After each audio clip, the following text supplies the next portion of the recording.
Well,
good afternoon, my friend. Oh, I forgot to move the green screen.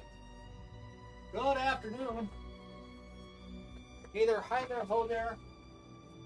You're as welcome as can be.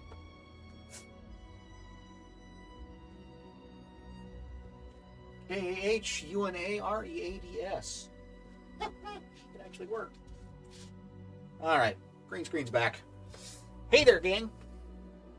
Hang on, I have to type something in here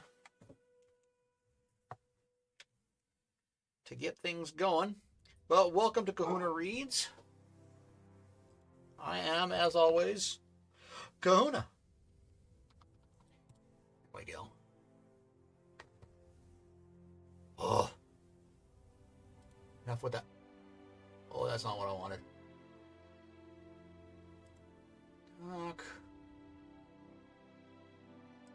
There we go.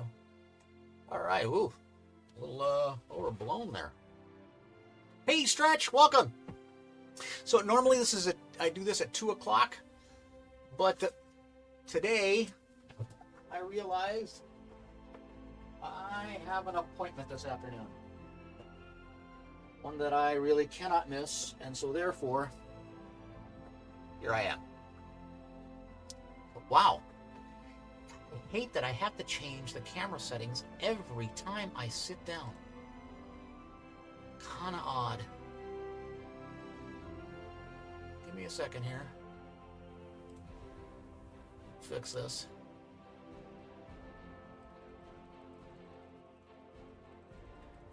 And it's almost there.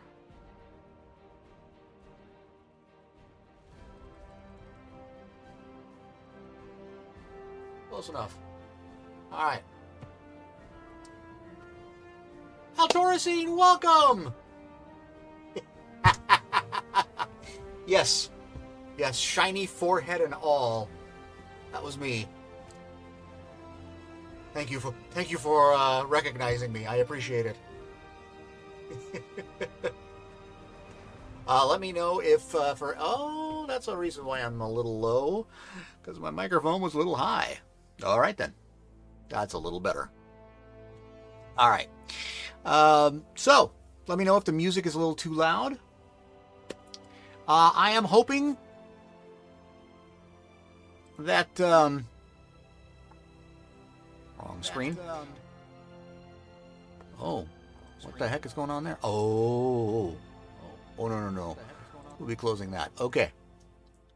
So, music is good level. Good. Need to adjust the camera just slightly here.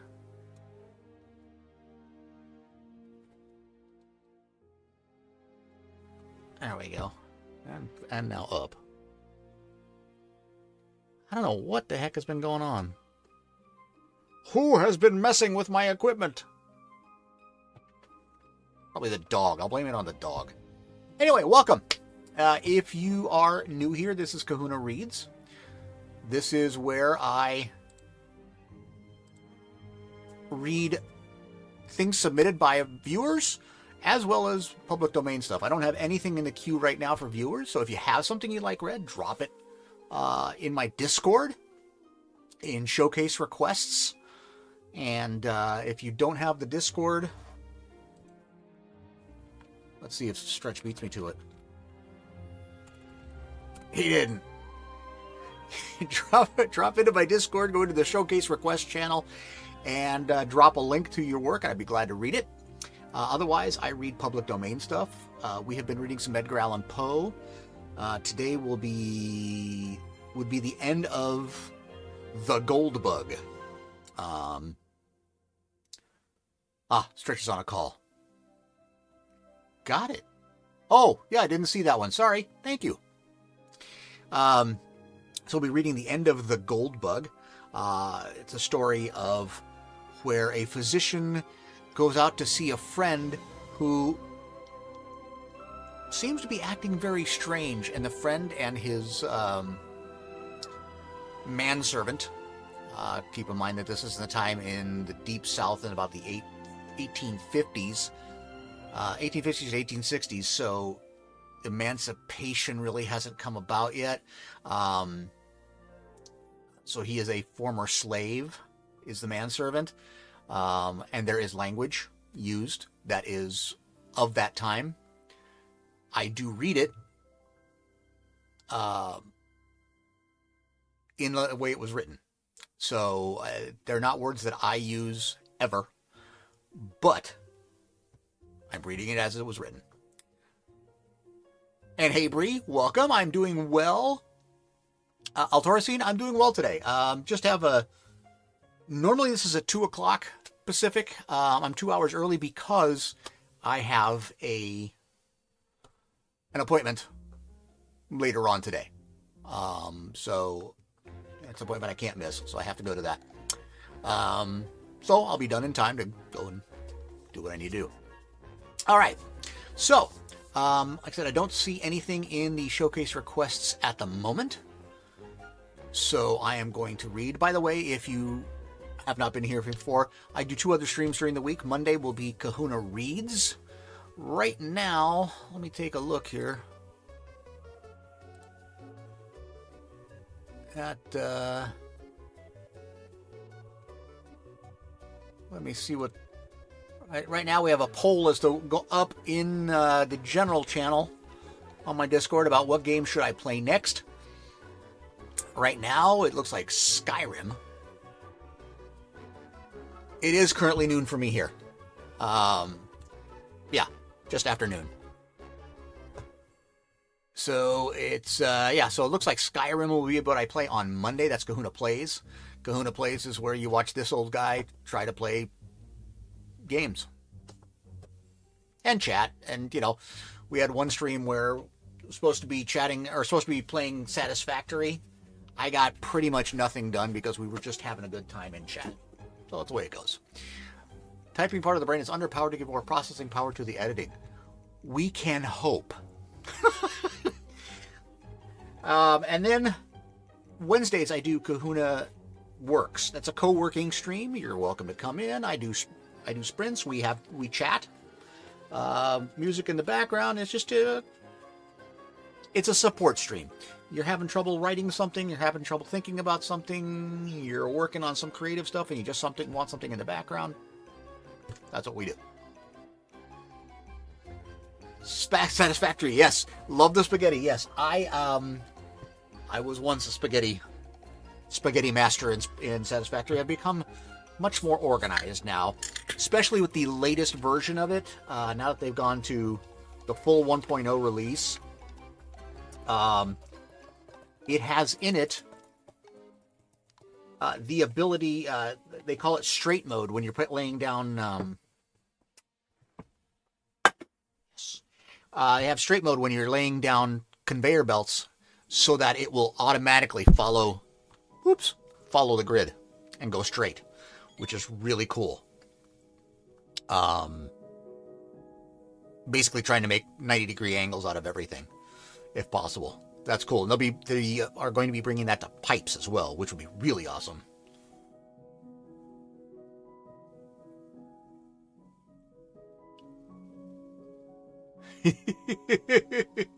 Factoria, no.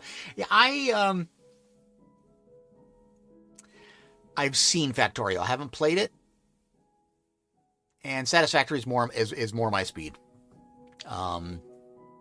Yeah. All right. Last time I was out of a job, I spent a lot of time getting to know you and being in your streams. Oh, I'm so glad. You are welcome, Bree. I try to be, you know me, I try to be as supportive as possible. And the community has given back to me by being supportive of me. So that's what we do around here. So thank you for being here. All right, so let me take a sip here. All right, so we're going to continue with the gold bug. When we last were in the story, again, it's a physician in the Deep South who has a friend who's been acting strangely after he found this gold scarab beetle. And it weighs like it's really gold. And it has sent this friend into a treasure hunting frenzy, to the point where he sent his manservant up a tree and found a skull and dropped the beetle through the eye, one of the eyes of the skull, dropped it down, and that marked a spot on the ground. And then they worked the tape out 50 feet and started digging around in search of a treasure.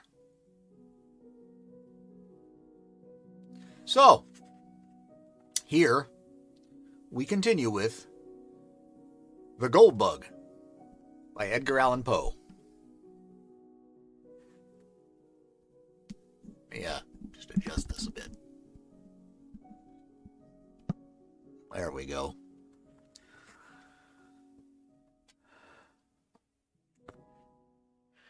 The lanterns having been lit, we all fell to work with a zeal worthy a more rational cause. And as the glare fell upon our persons and implements, I could not help thinking how picturesque a group we composed, and how strange and suspicious our labors must have appeared to any interloper who, by chance, might have stumbled upon our whereabouts. We dug very steadily for 2 hours. Little was said, and our chief embarrassment lay in the yelpings of the dog, who took exceeding interest in our proceedings. He at length became so obstreperous that we grew fearful of his giving the alarm to some stragglers in the vicinity. Or rather, this was the apprehension of Legrand. For myself, I should have rejoiced at any interruption, which might have enabled me to get the wanderer home. The noise was, at length, very effectually silenced by Jupiter, who, getting out of the hole with a dogged air of deliberation, tied the brute's mouth up with one of his suspenders, and then returned with a grave chuckle to his task. When the time mentioned had expired, we had reached a depth of 5 feet, and yet no signs of any treasure became manifest. A general pause ensued, and I began to hope that the farce was at an end. Legrand, however, although evidently much disconcerted, wiped his brow thoughtfully and recommenced. We had excavated the entire circle of 4 feet diameter, and now we slightly enlarged the limit and went to a farther depth of 2 feet. Still, nothing appeared. The gold seeker, whom I sincerely pitied, at length clambered from the pit with the bitterest disappointment imprinted upon every feature, and proceeded slowly and reluctantly to put on his coat, which he had thrown off at the beginning of his labor. In the meantime, I made no remark. Jupiter, at the signal from his master, began to gather up his tools. This done, and the dog having been unmuzzled, we turned in profound silence towards home. We had taken perhaps a dozen steps in this direction when, with a loud oath, Legrand strode up to Jupiter and seized him by the collar. The astonished Negro opened his eyes and mouth to the fullest extent, let fall the spades, and fell upon his knees. "You scoundrel!" said Legrand, hissing out the syllables from between his clenched teeth. "You infernal black villain! Speak, I tell you! Tell me this instant, without prevarication, which is your left eye?" "Oh, my golly, Massa Will, ain't this here my left eye for certain?" roared the terrified Jupiter, placing his hand upon his right organ of vision, and holding it there with a desperate pertinacity, as if in immediate dread of his master's attempt at a gouge. "I thought so! I knew it! Hurrah!" vociferated Legrand, letting the Negro go and executing a series of curvets and caracoles, much to the astonishment of his valet, who, arising from his knees, looked mutely from his master to myself, and then from myself to his master. "Come, we must go back," said the latter. "The game's not up yet." And he again led the way to the tulip tree. "Jupiter," said he, when we reached its foot, "come here. Was the skull nailed to the limb with the face outwards, or with the face to the limb?" "The face was out, massa, so that the crows could get the eyes good without any trouble." "Well then, was it this eye, or that through which you dropped the beetle?" Here Legrand touched each of Jupiter's eyes. "'Twas this eye, massa, the left eye, just as you tell me."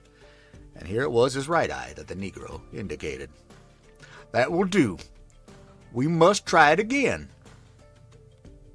Here my friend, about whose madness I now saw, or fancied that I saw, certain indications of method, removed the peg which marked the spot where the beetle fell, to a spot about 3 inches to the westward of its former position. Taking now the tape measure from the nearest point of the trunk to the peg, as before, and continuing the extension in a straight line to the distance of 50 feet, a spot was indicated, removed by several yards from the point at which we had been digging. Around the new position, a circle, somewhat larger than in the former instance, was now described, and we set again to work with the spades. I was dreadfully weary, But scarcely understanding what had occasioned the change in my thoughts, I felt no longer any great aversion from the labor imposed. I had become most unaccountably interested, even excited. Perhaps there was something, amid all the extravagant demeanor of Legrand, some air of forethought or of deliberation which impressed me. I dug eagerly, and now and then caught myself actually looking, with something that very much resembled expectation, with a fancied treasure, the vision of which had demented my unfortunate companion. At a period which... Thank you. Mookop followed your channel. Oh, thanks. At a period when such vagaries of thought most fully possessed me, and when we had been at work perhaps an hour and a half, we were again interrupted by the violent howlings of the dog. His uneasiness, in the first instance, had been evidently but the result of playfulness or caprice, but he now assumed a bitter and serious tone. Upon Jupiter's again attempting to muzzle him, he made furious resistance, and leaping into the hole, tore up the mold frantically with his claws. In a few seconds, he had uncovered a mass of human bones, forming 2 complete skeletons, intermingled with several buttons of metal, and what appeared to be the dust of decayed woolen. 1 or 2 strokes of a spade upturned the blade of a large Spanish knife, and as we dug farther, 3 or 4 loose pieces of gold and a silver coin came to light. At the sight of these, the joy of Jupiter could scarcely be restrained, but the countenance of his master wore an air of extreme disappointment. He urged us, however, to continue our exertions, and the words were hardly uttered when I stumbled and fell forward, having caught the toe of my boot in a large ring of iron that lay half buried in the loose earth. We now worked in earnest, and never did I pass 10 minutes of more intense excitement. During this interval, we had fairly unearthed an oblong chest of wood, which, from its perfect preservation and wonderful hardiness, had plainly been subjected to some mineralizing process, perhaps that of the bichloride of mercury. This box was 3.5 feet long, 3 feet broad, and 2.5 feet deep. It was firmly secured by bands of wrought iron, riveted, and forming a kind of open trellis work over the whole. On each side of the chest, near the top, were 3 rings of iron, 6 in all, by which a firm hold could be attained by 6 persons. Our utmost united endeavors served only to disturb the coffer very slightly in its bed. Once we saw the impossibility of removing so great a weight. Luckily, the sole fastenings of the lid consisted of 2 sliding bolts. These we drew back, trembling and panting with anxiety. In an instant, a treasure of incalculable value lay gleaming before us. As the rays of the lanterns fell within the pit, there flashed upwards a glow and a glare from a confused heap of gold and of jewels that absolutely dazzled our eyes. I shall not pretend to describe the feelings with which I gazed. Amusement was, of course, predominant. Legrand appeared exhausted with excitement and spoke very few words. Jupiter's countenance wore, for some minutes, as deadly a pallor as it is possible in the nature of things for any Negro's visage to assume. He seemed stupefied, thunderstricken. Presently he fell upon his knees in the pit, and burying his naked arms up to the elbows in gold, let them remain as if enjoying the luxury of a bath. At length, with a deep sigh, he exclaimed as if in soliloquy, "All come of the goobug. The purty goobug. The poor little goobug. What I boost in that savage kind of style. Ain't you ashamed of yourself, nigger? Answer me that." It became necessary at last that I should arouse both master and valet to the expediency of removing the treasure. It was growing late, and it behooved us to make exertion that we might get everything housed before daylight. It was difficult to say what should be done, and much time was spent in deliberation. So confused were the ideas of all. We finally lightened the box by removing 2/3 of its contents, when we were enabled, with some trouble, to raise it from the hole. The articles taken out were deposited among the brambles, and the dog left to guard them, with strict orders from Jupiter neither, upon any pretense, to stir from the spot nor to open his mouth until our return. We then hurriedly made for home with the chest, reaching the hut in safety, but after excessive toil at 1 o'clock in the morning. Worn out as we were, it was not in human nature to do more immediately. We rested until 2, we had supper, starting for the hills immediately afterwards, armed with 3 stout sacks, which, by good luck, were upon the premises. A little before 4 we arrived at the pit, divided the remainder of the booty, as equally as might be among us, and leaving the holes unfilled, again set out for the hut, at which, for the second time, we deposited our golden burthens, just as the faint streaks of dawn gleamed from over the treetops in the east. We were now thoroughly broken down, but the intense excitement of the time denied us repose. After an unquiet slumber of some 3 or 4 hours' duration, we arose, as if by pre-concert, to make examination of our treasure. The chest had been full to the brim, and we spent the whole day and the greater part of the next night in a scrutiny of its contents. There had been nothing like order or arrangement. Everything had been heaped in promiscuously. Having assorted all with care, we found ourselves possessed of even vaster wealth than we had first supposed. In coin, there was rather more than $450,000, estimating the value of the pieces as accurately as we could by the tables of the period. There was not a particle of silver. All was gold of antique date and of great variety, French, Spanish, and German money, with a few English guineas, and some counters, of which we had never seen specimens before. There were several very large and heavy coins, so worn that we could make nothing of their inscriptions. There was no American money. The value of the jewels we found more difficulty in estimating. There were diamonds, some of them exceedingly large and fine, 110 in all, and not one of them small. 18 rubies of remarkable brilliancy, 310 emeralds, all very beautiful, and 21 sapphires with an opal. These stones had all been broken from their settings and thrown loose into the chest. The settings themselves, which we picked out from among the other gold, appeared to have been beaten up with hammers as if to prevent identification. Besides all this, there was a vast quantity of solid gold ornaments, nearly 200 massive finger and earrings. Rich chains, 30 of these I remember, 83 very large and heavy crucifixes, 5 gold censers of great value, a prodigious golden punch bowl ornamented with richly chased vine leaves and bacchanalian figures, with 2 sword handles exquisitely embossed, and many other smaller articles which I cannot recollect. The weight of these valuables exceeded 350 pounds of avoirdupois.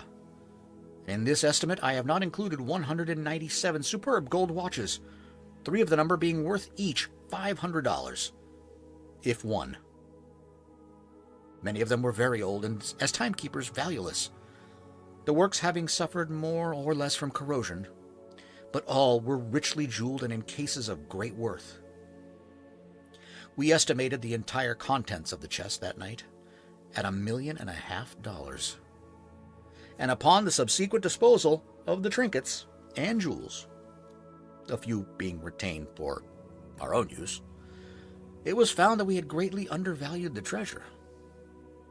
When at length we had concluded our examination and the intense excitement of the time had, in some measure, subsided, Legrand, who saw that I was dying with impatience for a solution of this most extraordinary riddle, entered into a full detail of all the circumstances connected with it. "You remember," said he, "the night when I handed you the rough sketch I had made of the Scarabaeus. You recollect also that I became quite vexed at you for insisting my drawing resembled a death's head. When you first made this assertion, I thought you were jesting, but afterwards I called to mind the peculiar spots on the back of the insect, and admitted to myself that your remark had some little foundation in fact. Still, the sneer at my graphic powers irritated me, for I am considered a good artist, and therefore when you handed me the scrap of parchment, I was about to crumple it up and throw it angrily into the fire. The scrap of paper, you mean? Said I. No, it had much the appearance of paper, and I at first supposed it to be such.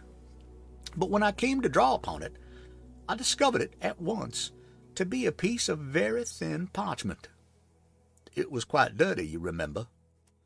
Well, as I was in the very act of crumpling it up, my glance fell upon the sketch at which you had been looking, and you may imagine my astonishment when I perceived, in fact, the figure of a death's head just where it seemed to be.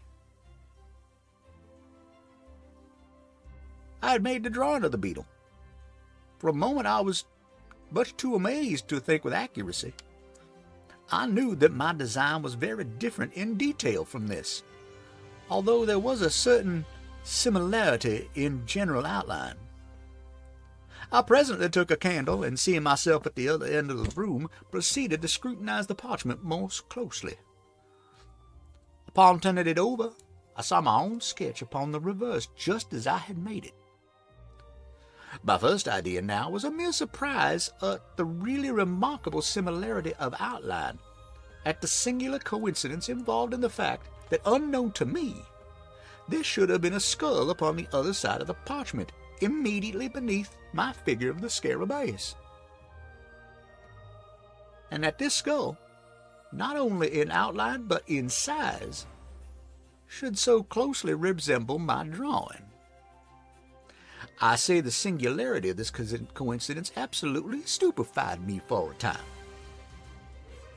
This is the usual effect of such coincidences.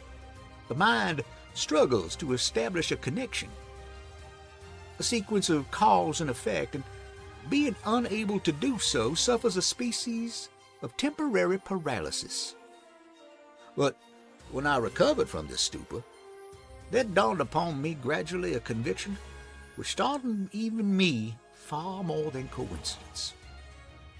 I began distinctly, positively, to remember that there had been no drawing upon this parchment when I made my sketch of the Scarabaeus. I became perfectly certain of this, for I recollected turning up first one side and then the other, in search of the cleanest spot. Had the skull been there, of course, I could not have failed to notice it. Here was indeed a mystery, which I felt it impossible to explain. But even at that early moment there seemed to glimmer, faintly, within the most remote and secret chambers of my intellect, a glowworm-like conception of the truth which last night's adventure brought to so magnificent a demonstration.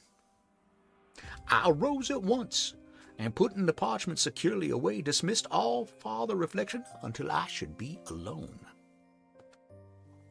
When you had gone, and when Jupiter was fast asleep, I betook myself to a more methodical investigation of the affair. In the first place, I considered the manner in which the parchment had come into my possession. The spot where we discovered the Scarabaeus was on the coast of the mainland, about a mile eastward of the island, and but a short distance above a high water mark. Upon my taking hold of it, it gave me a sharp bite which caused me to let it drop. Jupiter, with his accustomed caution, before seizing the insect which had flown towards him, looked about him for a leaf or something of that nature, by which to take hold of it. It was at this moment that his eyes and mine also fell upon the scrap of parchment, which I then supposed to be paper. It was lying half buried in the sand, the corner sticking up. Near the spot where we found it, I observed the remnants of the hull of what appeared to be a ship's longboat. The wreck seemed to have been there for a very great while, for the resemblance to boat timbers could scarcely be traced. Well, Jupiter picked up the parchment, wrapped the beetle in it, and gave it to me. Soon afterwards we turned to go home, and on the way met Lieutenant G. I showed him the insect, and he begged me to let him take it to the fort. Upon my consenting, he thrust it forthwith into his waistcoat pocket without the parchment in which it had been wrapped, and which I continued to hold in my hand during his inspection. Perhaps he dreaded my changing my mind, and thought it best to make sure of the prize at once. You know how enthusiastic he is on all subjects connected with natural history. At the same time, without being conscious of it, I must have deposited the parchment in my own pocket. You remember that when I went to the table for the purpose of making a sketch of the beetle, I found no paper where it was usually kept. I looked in the drawer and found none there. I searched my pockets, hoping to find an old letter, when my hand fell upon the parchment. I thus detail the precise mode in which it came into my possession, for the circumstances impressed me with peculiar force. No doubt you will think me fanciful, but I had already established a kind of connection. I'd put two links of a great chain. There was a boat lying upon a sea coast, and not far from the boat was a parchment, not a paper, with a skull depicted on it. You will, of course, ask, where is the connection? I reply that the skull, or death's head, is the well-known emblem of a pirate. The flag of the death's head is hoisted in all engagements. I have said that the scrap was parchment and not paper. Parchment is durable, almost imperishable. Matters of little moment are rarely consigned to parchment, since, for the mere ordinary purposes of drawing or writing, it's not nearly so well adapted as paper. I did not fail to observe, also, the form of the parchment. Although one of its corners had been, by some accident, destroyed, it could be seen that the original form was oblong. It was just such a slip. Indeed, it might have been chosen for a memorandum, for a record of something to be long remembered and carefully preserved. But, I interposed, you say the skull was not upon the parchment when you made the drawing of the beetle. How then do you trace any connection between the boat and the skull, since this latter, according to your own admission, must have been designed, God only knows who, how, or by whom, at some period subsequent to your sketching the Scarabaeus? Ah, hereupon turns the whole mystery. Although the secret at this point I had comparatively little difficulty in solving. My steps were sure, and could afford but a single result. I reasoned, for example, thus. When I drew the Scarabaeus, there was no skull apparently upon the parchment. When I had completed the drawing, gave it to you, and observed you narrowly until you returned it. You, therefore, did not design the skull, and no one else was present to do it. Then it was not done by human agency, and nevertheless it was done. At this stage of my reflections, I endeavored to remember, and did remember, with entire distinctness, every incident which occurred about the period in question. The weather was chilly, a rare and happy accident, and a fire was blazing upon the hearth. I was heated with exercise and sat near the table. You, however, had drawn a chair closer to the chimney. Just as I placed the parchment in your hand, and as you were in the act of inspecting it, Wolf, the Newfoundland, entered and leaped upon your shoulders. With your left hand you caressed him and kept him off, while your right, holding the parchment, was permitted to fall listlessly between your knees and in close proximity to the fire. At one moment I thought the blaze had caught it and was about to caution you, but before I could speak you had withdrawn it and were engaged in its examination. When I considered all these particulars, I doubted not for a moment that heat had been the agent in bringing to light upon the parchment the skull which I saw designed upon it. You are well aware that chemical preparations exist and have existed time out of mind, by means of which it is possible to write upon either paper or vellum, so that the characters shall become visible only when subjected to the action of fire. Zaffre, digested in aqua regia and diluted with 4 times its weight of water, is sometimes employed. A green tint results. The regulus of cobalt, dissolved in spirit of nitre, gives a red. These colors disappear at longer or shorter intervals after the material written upon cools, but again become apparent upon the reapplication of heat. I now scrutinize the death's head with care. Its outer edges, the edges of the drawing nearest the edge of the vellum, were far more distinct than the others. It was clear that the action of the caloric had been imperfect or unequal.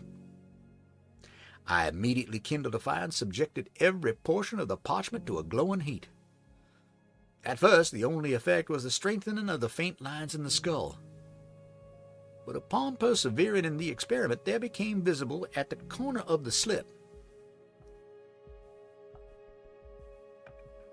diagonally opposite to the spot in which the death's head was delineated, the figure of what I first supposed to be a goat. A closer scrutiny, however, satisfied me that it was intended for a kid. "Ha ha!" said I. "To be sure, I have no right to laugh at you. $1.5 million of money is too serious a matter for mirth. But you're not about to establish a third link in your chain. You will not find any especial connection between your pirates and a goat. Pirates, you know, have nothing to do with goats. They appertain to the farming interest. But I have just said that the figure was not that of a goat." "Well, a kid then, pretty much the same thing." "Pretty much, but not altogether," said Legrand. "You may have heard of one Captain Kidd. I once looked upon the figure of the animal as a kind of punning or hieroglyphical signature. I say signature, because its position upon the vellum suggested this idea. The death's head at the corner, diagonally opposite, had in the same manner the air of a stamp or seal. But I was sorely put out by the absence of all else, of the body to my imagined instrument, of the text of my concern." "I presume you expected to find a letter between the stamp and the signature." "Something of that kind.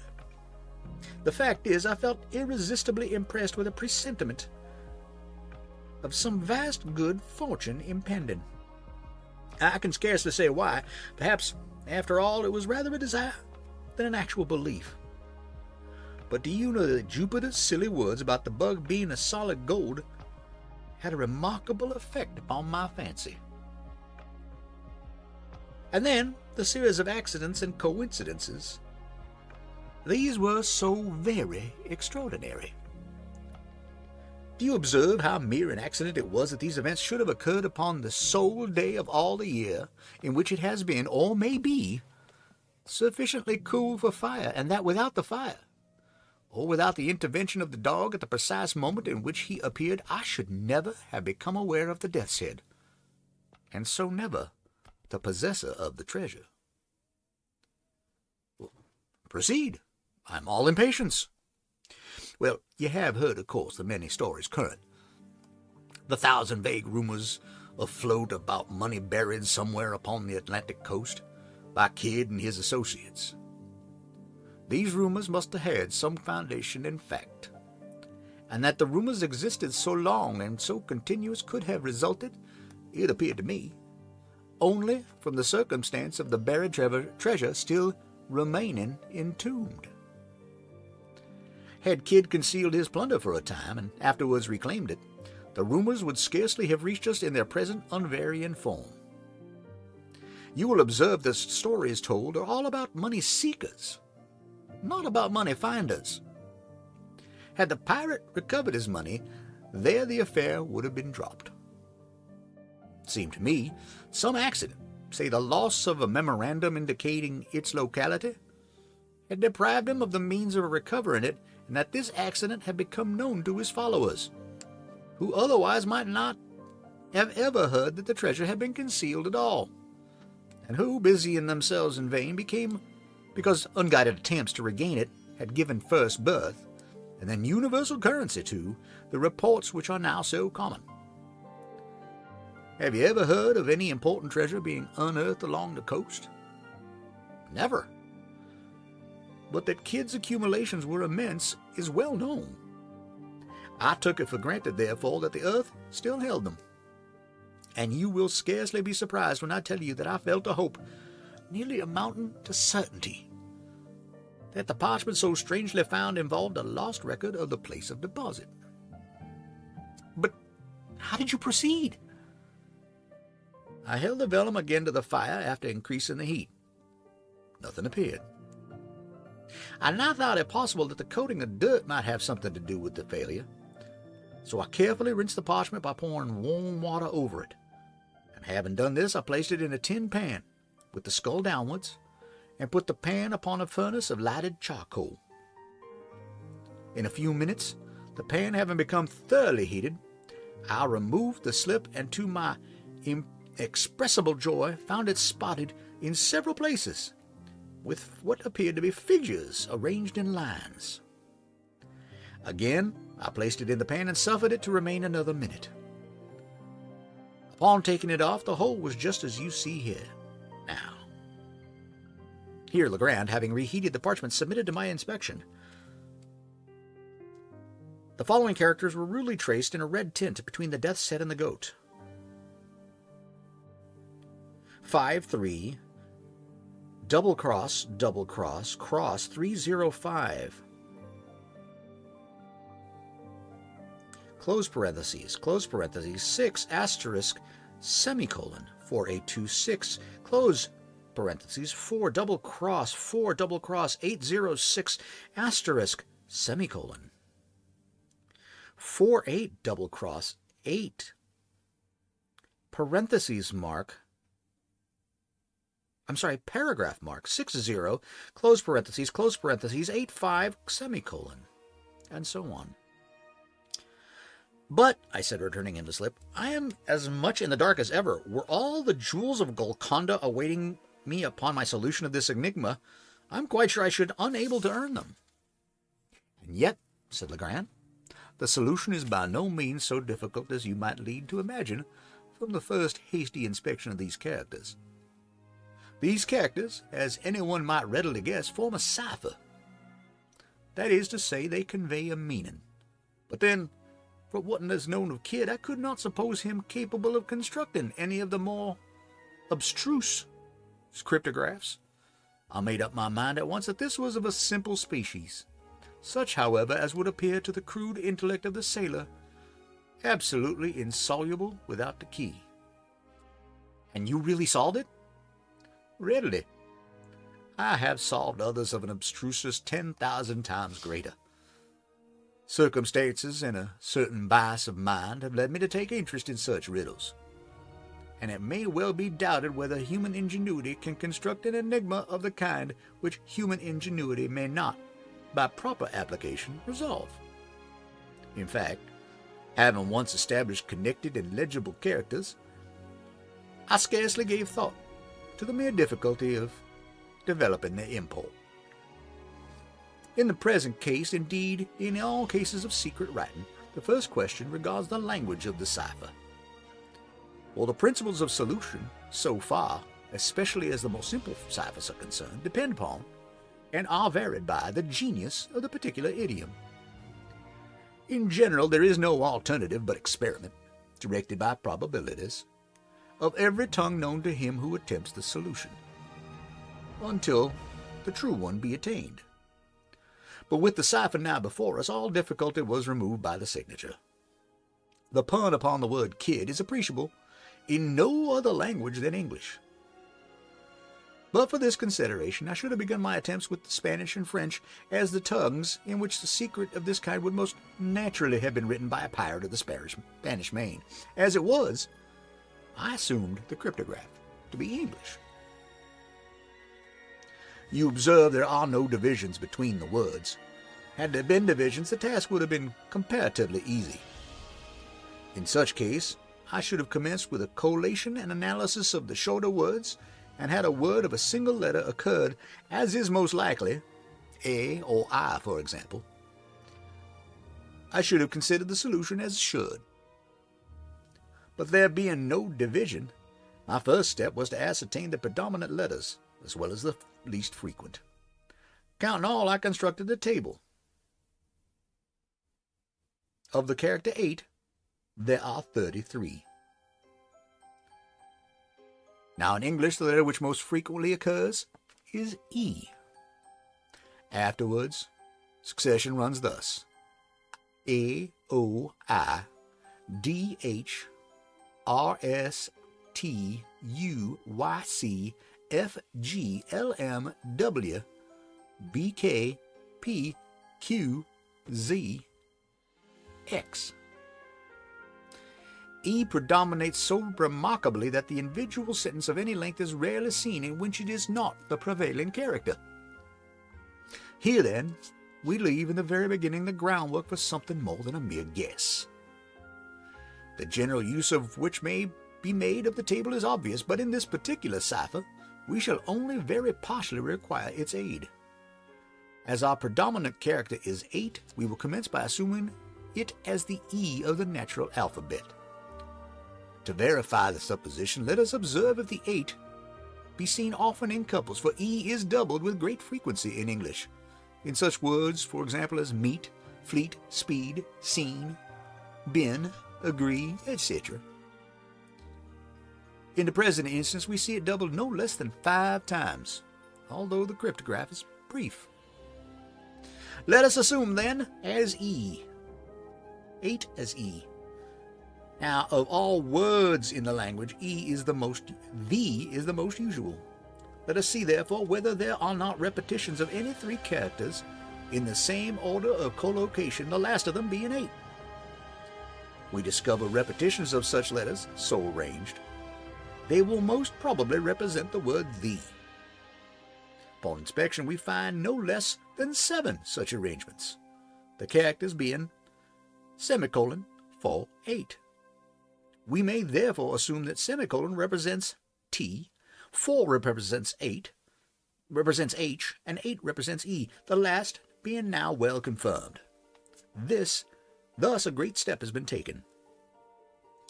But, having established a single word, we are enabled to establish a vastly important point. That is to say, several commencements and terminations of other words.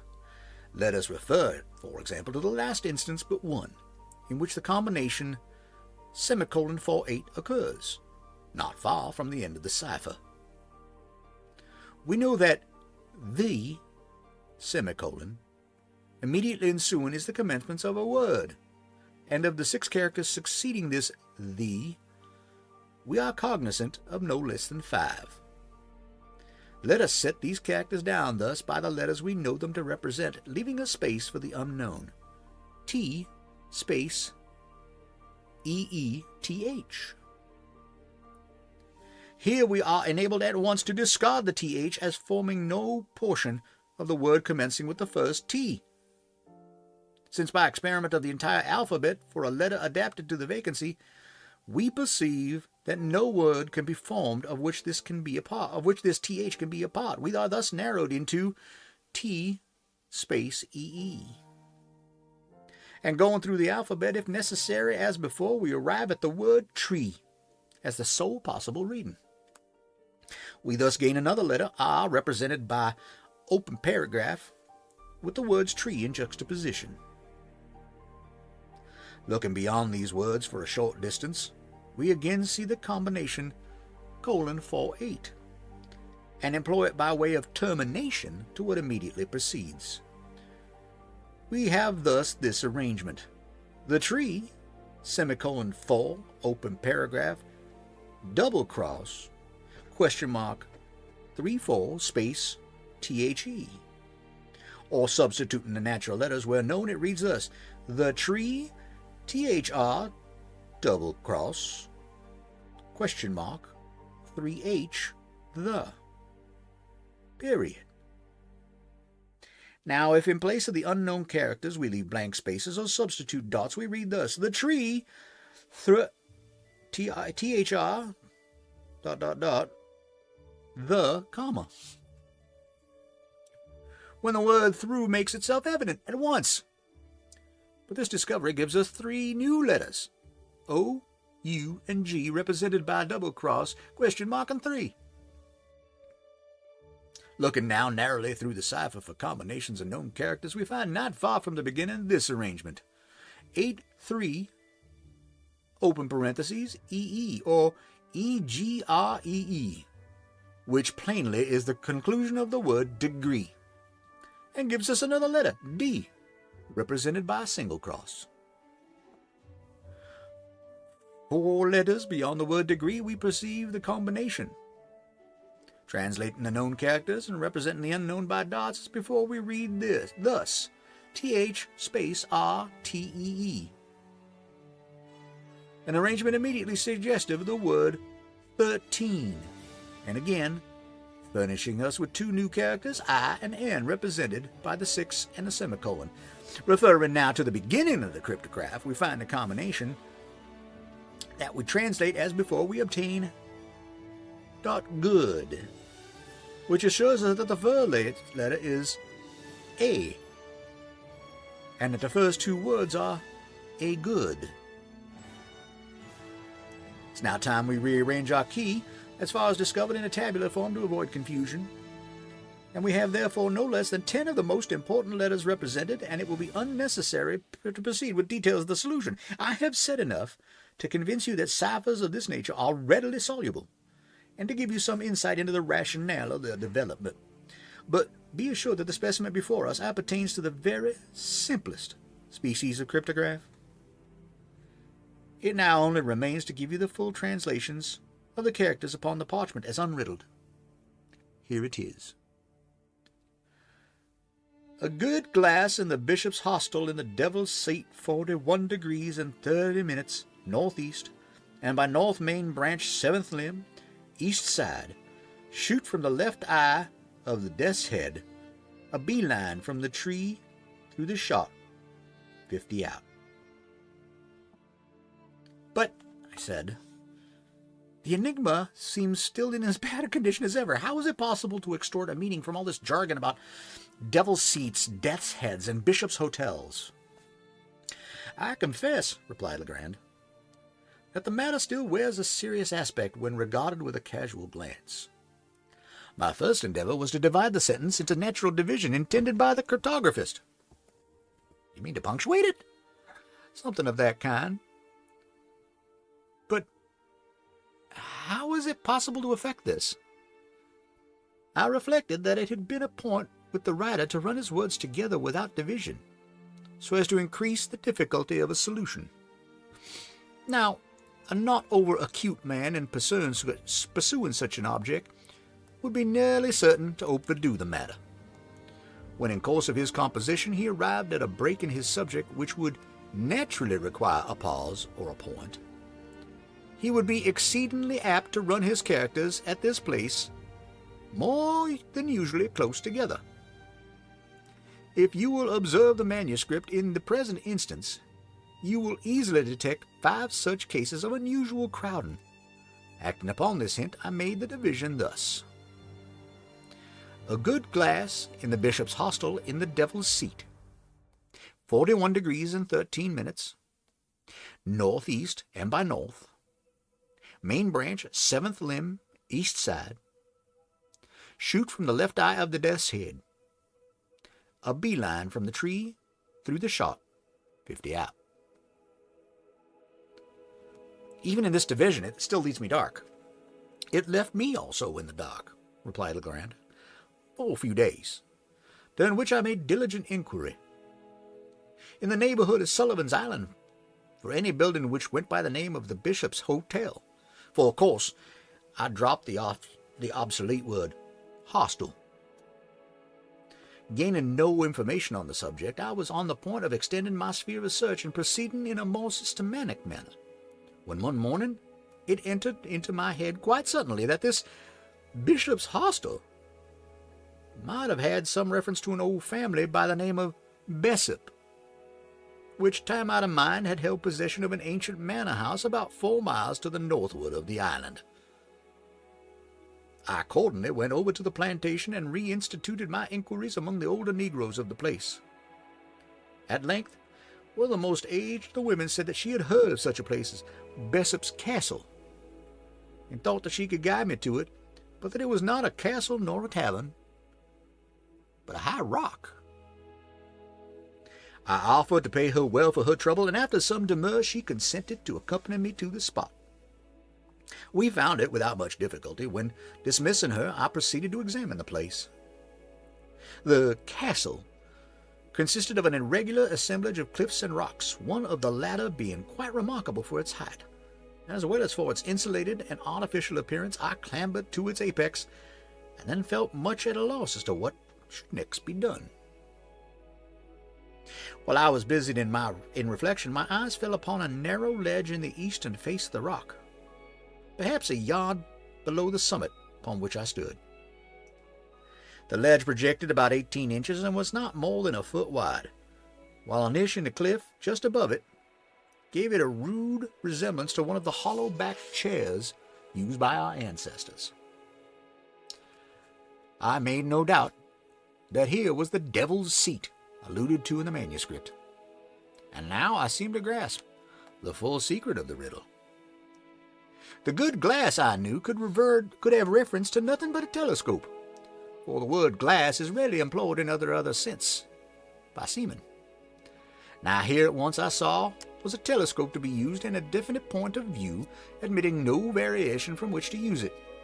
Nor did I hesitate to believe that the phrases 41 degrees and 13 minutes and northeast and by north were intended as directions for the leveling of the glass. Greatly excited by these discoveries, I hurried home, procured a telescope, and returned to the rock. I let myself down to the ledge and found it was impossible to retain a seat upon it except in one particular position. This fact confirmed my preconceived idea. I proceeded to use the glass. Of course, the 41 degrees and 13 minutes could allude to nothing but elevation above the visible horizon, since the horizontal direction was clearly indicated by words northeast and by north.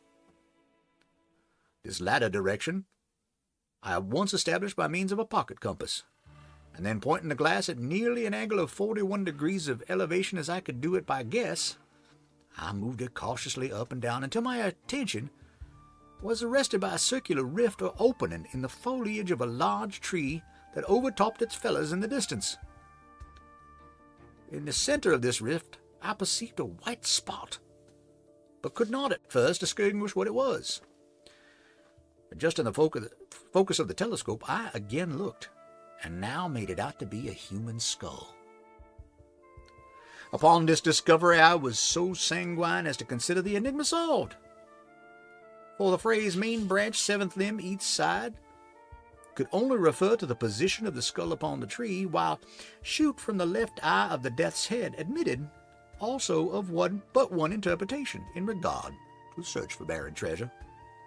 I perceived that the design was to drop a bullet from the left eye of the skull, and then a beeline, or in other words a straight line, drawn from the nearest point of the trunk through the shot, or the spot where the bullet fell, and thence extended to a distance of 50 feet, would indicate a definite point, and beneath this point I thought it at least possible that a deposit of value lay concealed.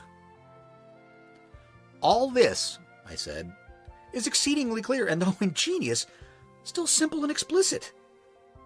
When you left the bishop's hotel, then what? Why, having carefully taken the bearings of the tree, I turned homewards. The instant that I left the devil's seat, however, the circular rift vanished, nor could I get a glimpse of it afterwards, turn as I would. What seems to me the chief ingenuity in this whole business is the fact, for repeated experiment has convinced me it is a fact, that the circular opening in question is visible from no other attainable point of view than that afforded by the narrow ledge upon the face of the rock.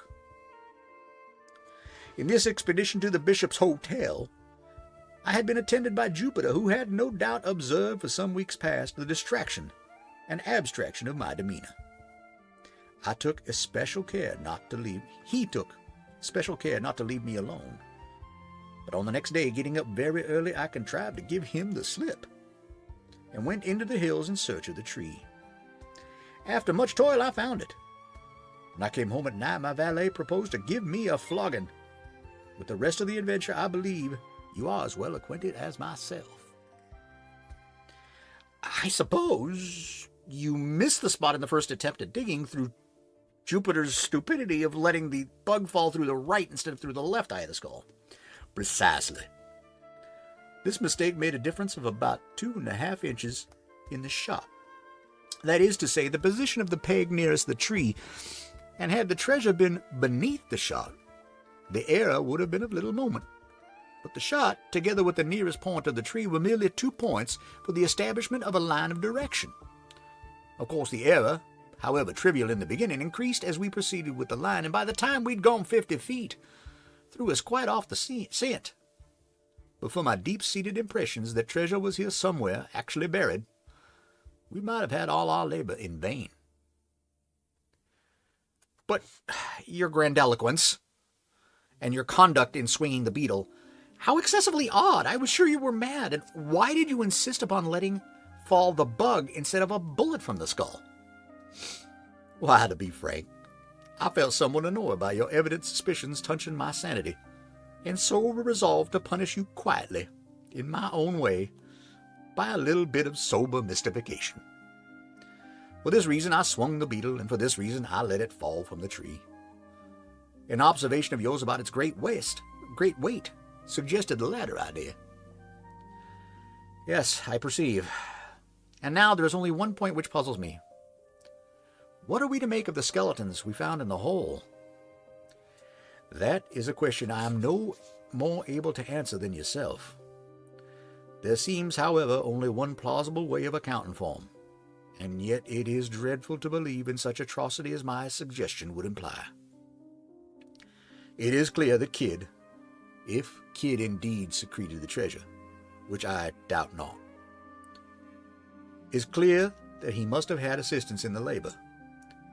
But this labor concluded, he may have thought it expedient to remove all participants in this secret. Perhaps a couple of blows with a mattock was sufficient, while his coadjutors were busy in the pit. Perhaps it required a dozen. Who shall tell? The Gold Bug by Edgar Allan Poe. All right. Mookup, thanks for the follow. Thank you so much. Stretch probably is back already. That's okay, you disappeared too. So that's the end of the Gold Bug. So obviously it's a treasure hunting story, but Poe liked to put a lot of detail into how he got to things. In this case, we go through the whole thing of we find the treasure and then we find out how he figured it out. So the guy you think was nuts is actually quite sane. And the doctor who thinks his friend is nuts is amazed by what has been done. So that is the Gold Bug. I am checking right now the Showcase Request channel. I don't see anything has been placed in there. We're going to take a little bit of a break and get to more reading. I think I've been thinking about this for a while. About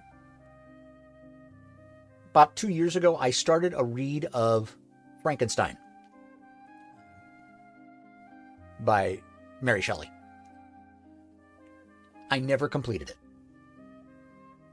And I think that might be a good one to start reading. It's good, it's entertaining, it's not as heavy as Poe. It is public domain, so I can read it.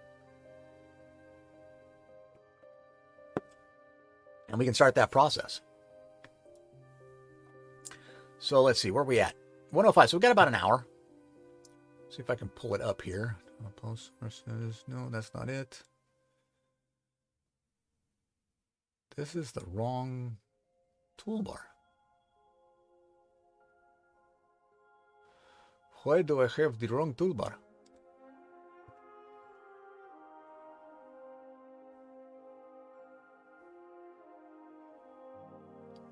This is definitely the wrong toolbar.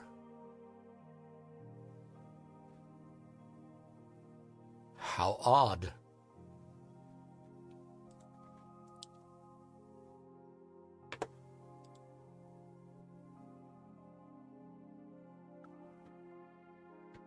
This is totally the wrong toolbar.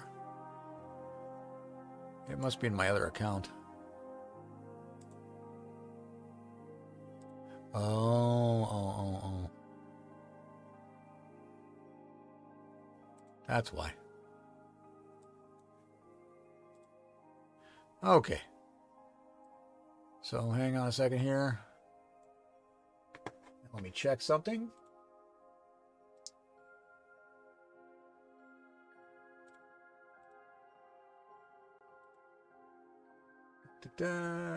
Just checking out, make sure things are going to look right. There we go. All right. Okay. So now that I have the right toolbar, let me pull up the right story. And we'll stop that. And we'll go here. So, if you're not familiar with Project Gutenberg, it's gutenberg.org. You can find, I would say, thousands of public domain books that are available to read for free. It's like having a giant library. It's where I have gone for a lot of the stuff I've read before, because of the fact that they're public domain. They are free to use. So I am free to read these without anybody getting grumpy about it. I was going to use a different word, but grumpy's fine. Once again, a reminder, if you are here, that you can drop something into something that you want read into the Showcase Requests channel on my Discord. If you are not a member, go there and you will find the Showcase Request channel. And I am more than happy. In fact, I prefer to read stuff written by you guys, because my effort is to try to bring your stories to life. And so, because I feel that a lot of times what you read, it's good in here, and everybody reads it different. So I'm going to give you my interpretation of what I'm reading. But sometimes if you're reading your own stuff, it feels dry. It feels like it doesn't really go anywhere. And I think sometimes having somebody else read it, especially read it out loud, and especially try to give the characters some depth of voice, helps bring your work to life to you. You may hear things that you didn't realize were there, or did not intend to be there sometimes. But it may also excite you to continue writing when you hear it. That's my goal, and I hope I do it justice. So, if you are interested, join my Discord, go to the Showcase Requests channel, and drop something in. All right. Where are we at here? We got 11 minutes to the next ad, so I'm going to start with Mary Shelley's Frankenstein. Here we go. Letter 1. To Mrs. Saville, England. From St. Petersburg, December 11th, 17-ish. You will rejoice to hear that no disaster has accompanied the commencement of an enterprise, which you have regarded with such evil forebodings. I arrived here yesterday, and my first task is to assure my dear sister of my welfare and increasing confidence in the success of my undertaking. I am already far north of London, and as I walk in the streets of Petersburg, I feel a cold northern breeze play upon my cheeks, which braces my nerves and fills me with delight. Do you understand this feeling? This breeze, which has travelled from the regions towards which I am advancing, gives me a foretaste of those icy climes. Inspirited by this wind of promise, my daydreams become more fervent and vivid. I try in vain to be persuaded that the pole is the seat of frost and desolation. It ever presents itself to my imagination as a region of beauty and delight. There, Margaret, the sun is forever visible, its broad disk just skirting the horizon and diffusing a perpetual splendor. Therefore, with your leave, my sister, I will put some trust in preceding navigators. There, snow and frost are banished, and sailing over a calm sea, we may be wafted to a land surpassing in wonders and in beauty every region hitherto discovered on the habitable globe. Its productions and features may be without example, as the phenomena of the heavenly bodies undoubtedly are those undiscovered solitudes. What may not be expected in a country of eternal light? I may there discover the wondrous power which attracts the needle, and may regulate 1,000 celestial observations that require only this voyage to render their seeming eccentricities consistent forever. I shall satiate my ardent curiosity with the sight of the part of the world never before visited, and may tread a land never before imprinted by the foot of man. These are my enticements, and they are sufficient to conquer all fear of danger or death, and to induce me to commence this laborious voyage with the joy a child feels when he embarks in a little boat with his holiday mates on an expedition of discovery up the native river. But supposing all these conjectures to be false, you cannot contest the inestimable benefit which I shall confer on all mankind to the last generation by discovering a passage near the pole to those countries, to reach which at present so many months are requisite, or by ascertaining the secret of the magnet, which, if at all possible, can only be effected by an undertaking such as mine. These reflections have dispelled the agitation with which I began my letter, and I feel my heart glow with an enthusiasm which elevates me to heaven. For nothing contributes so much to tranquilize the mind as a steady purpose, a point on which the soul may fix its intellectual eye. This expedition has been the favorite dream of mine since my early years. I have read with ardor the accounts of the various voyages which have been made in the prospect of arriving at the North Pacific Ocean through the seas which surround the pole. You may remember that a history of all the voyages made for the purpose of discovery composed the whole of our good Uncle Thomas's library. My education was neglected, yet I was passionately fond of reading. These volumes were my study day and night. My familiarity with them increased that regret which I felt as a child on learning that my father's dying injunction had forbidden my uncle to allow me to embark in a seafaring life. Those visions faded when I perused for the first time those poets whose effusions entranced my soul and lifted it to heaven. I also became a poet, and for 1 year lived in a paradise of my own creation. I imagined that I might also obtain a niche in the temple where the names of Homer and Shakespeare are consecrated. You are well acquainted with my failure, and how heavily I bore the disappointment. But just at that time I inherited the fortune of my cousin, and my thoughts were turned into the channel of their earlier bent. 6 years have passed since I resolved on my present undertaking. I can, even now, remember the hour from which I dedicated myself to this great enterprise. I commenced by inuring my body to hardship. I accompanied the whale fishers on several expeditions to the North Sea. I voluntarily endured cold, famine, thirst, and want of sleep. I often worked harder than the common sailors during the day and devoted my nights to the study of mathematics, the theory of medicine, and those branches of physical science from which a naval adventurer might derive the greatest practical advantage. Twice, I actually hired myself as an undermate in a Greenland whaler. Quitted myself to admiration. I must own I felt a little proud when my captain offered me the second dignity in the vessel and entreated me to remain with the greatest earnestness. So valuable did he consider my services. And now, dear Margaret, do I not deserve to accomplish some great purpose?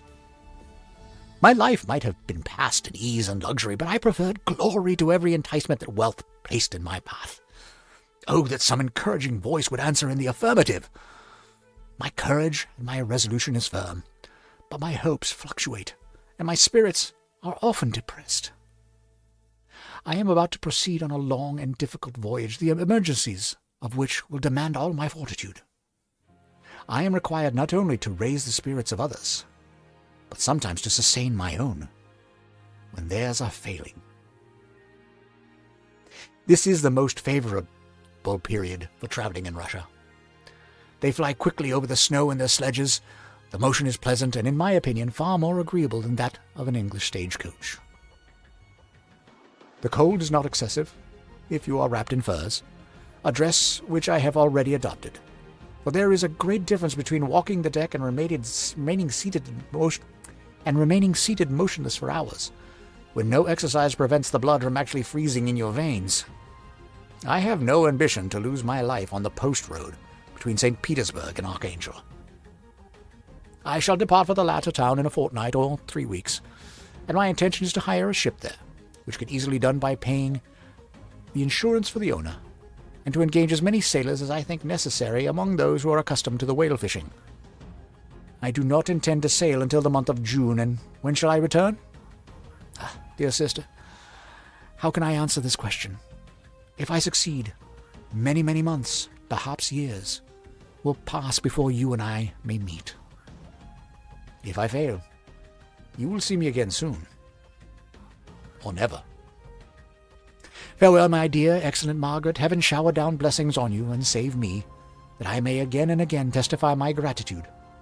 All your love and kindness. Your affectionate brother, R. Walton. Welcome back, Stretch. One thing I do like about Frankenstein is the chapters are short. Letter 2 to Mrs. Saville, England. Archangel, 28th March, 17. How slowly the time passes here. Encompassed as I am by frost and snow, yet a second step is taken towards my enterprise. I have hired a vessel, and am occupied in collecting my sailors. Those whom I have already engaged appear to be men on whom I can depend, and are certainly possessed of dauntless courage. But I have one want, which I have never yet been able to satisfy, and the absence of the object of which I now feel as a most severe evil. I have no friend, Margaret. When I am glowing with the enthusiasm of success, there will be none to participate my joy. If I am assailed by disappointment, no one will endeavor to sustain me in dejection. I shall commit my thoughts to paper, it is true, but that is a poor medium for the communication of feeling. I desire the company of a man who could sympathize with me, whose eyes would reply to mine. You may deem me romantic, my dear sister, but I bitterly feel the want of a friend. I have no one near me, gentle yet courageous, possessed of a cultivated as well as a capacious mind, whose tastes are like my own, to approve or amend my plans. How would such a friend repair the faults of your poor brother? I am too ardent in execution and too impatient of difficulties. But it is still greater evil to me that I am self-educated. For the first 14 years of my life I ran wild on a common and read nothing but our Uncle Thomas's books of voyages. At that age I became acquainted with the celebrated poets of our own country, but it was only when it had ceased to be in my power to derive its most important benefits from such a conviction that I perceived the necessity of being acquainted with more languages than that of my native country. Now I am 28, and am in reality more illiterate than many schoolboys of 15. It is true that I have thought more, and that my daydreams are more extended and magnificent, but they want, as the painters call it, keeping. And I greatly need a friend who would have sense enough not to despise me as romantic, and affection enough for me to endeavor to regulate my mind. With an ad coming up, I'm going to pause here between paragraphs. We'll let the ad run. I'm sorry for the ads, folks. It is a necessary evil. Plus, I could use a sip of something. So, for those who have not read Frankenstein, you're thinking, what in the heck does all this stuff have to do with Frankenstein and his monster? All will be revealed, friends. All will be revealed. This is kind of an introduction and how we get to the story of Frankenstein.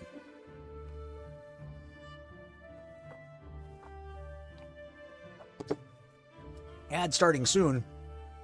No kidding. This is Frankenstein. Yes, this is Frankenstein by Mary Shelley. Yeah. I think I have a gap in the green screen. Which, over here? Where's the gap in the green screen? Oh, no, it's not a gap in the green screen. It is... Hey. The shelf above me. Well, now I've gone and done it.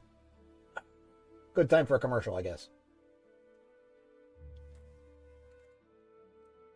There we go. Yeah. The camera was...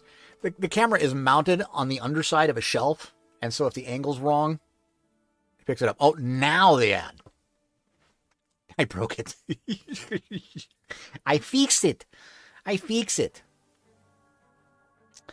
Yeah, so that was that. So we'll continue here after the ad.